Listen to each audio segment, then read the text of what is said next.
Salut à toutes et à tous, j'espère que vous allez bien. On se retrouve aujourd'hui pour parler Supercross. Le week-end dernier, c'était la 9e épreuve du championnat de Supercross à Daytona.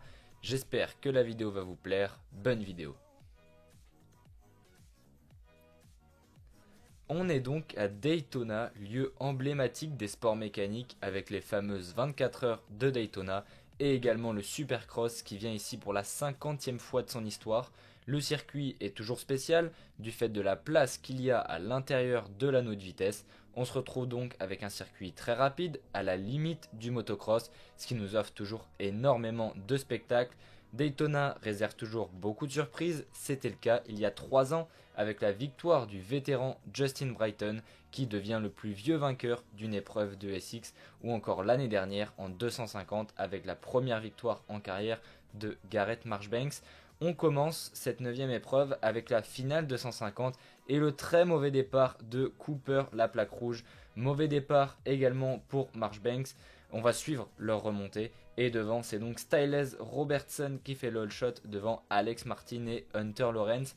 McAdoo pointe quant à lui à la 6e place. On le voit bien plus rapide que ses concurrents, il va les manger un par un et on le voit fondre sur la Husqvarna de Robertson et il le dépasse dans la série d'Oops pour s'emparer de la première place.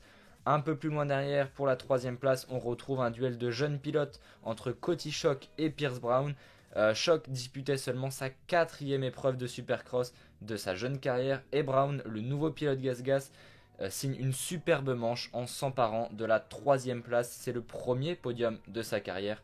Félicitations à lui car il aura réussi à tenir face au retour de Cooper et de Marchbanks. Et devant, il aura donc fait une course parfaite. C'est Cameron McAdoo qui s'impose devant Robertson et Brown. Première victoire pour le pilote Kawa et premier podium pour Robertson et Brown. Ce podium, tenez-vous bien, a une moyenne d'âge de 19,66 ans. C'est hyper jeune. Au classement, Cameron McAdoo s'empare de la première place, 4 points devant Cooper, qui peut regretter son mauvais départ tant la vitesse était là. On retrouve 3e, Garrett Marchbanks, 10 points derrière le leader. Place au 450 à présent. On rappelle que la plaque rouge est sur la Honda de Ken Roczen et que les 2 dernières épreuves ont été remportées par Cooper Webb. Et on se retrouve donc pour le départ avec le all shot d'Eli Tomac juste devant Cooper Webb et Plessinger. On revoit les images et on voit clairement que Webb va enfermer Roczen à l'extérieur. C'est bien joué de la part du pilote KTM parce que Ken Roczen se retrouve 6e au départ derrière Sexton et Barcia. Il va donc devoir remonter. Les premières minutes sont folles à Daytona et Aaron Plessinger n'y est pas pour rien avec des passages monstrueux dans les whoops. Il va réussir à dépasser Webb dans le sable. La trace externe a fait perdre beaucoup de temps et c'est Webb du coup qui en fait les frais. Concernant nos Français, c'est pas la joie avec une erreur donc dans les 5 premières minutes de Ferrandis qu'il fera repartir 16e. Il sauve les meubles tout de même avec une 11e place à l'arrivée, mais une nouvelle fois la vitesse était là. On rappelle 2e temps chrono derrière Ken Roczen.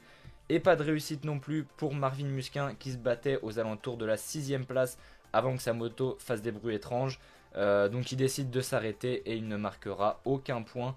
C'est dommage pour le général quand on sait que Zach Osborne n'était pas là. On retourne à la bataille pour la 3e place avec Roczen et Webb. C'est hyper serré jusqu'à cette erreur de l'Allemand qui fera repartir derrière la Yamaha de Stewart. Il va réussir à redoubler le pilote Yam mais il sera trop loin pour aller chercher Cooper Webb. Et alors qu'on pensait la 2e place de Plessinger acquise au vu de son avance sur Webb, il va perdre beaucoup de temps dans les dernières minutes et il va se faire surprendre par le pilote KTM qui saisit toutes les opportunités qui se présentent à lui et il s'empare donc de la 2e place derrière l'homme de Daytona, déjà 5 victoires ici à son actif, c'est Eli Tomac qui s'impose et signe sa 2e victoire de la saison. Au classement, bonne opération pour Webb qui recolle à seulement 2 petits points de Ken Roczen. Plessinger revient à 1 point de Musquin qui malheureusement ne marque aucun point aujourd'hui. Merci de m'avoir écouté, j'espère que la vidéo vous a plu. N'hésitez pas à liker, à commenter, à partager. On se retrouve la semaine prochaine, à plus.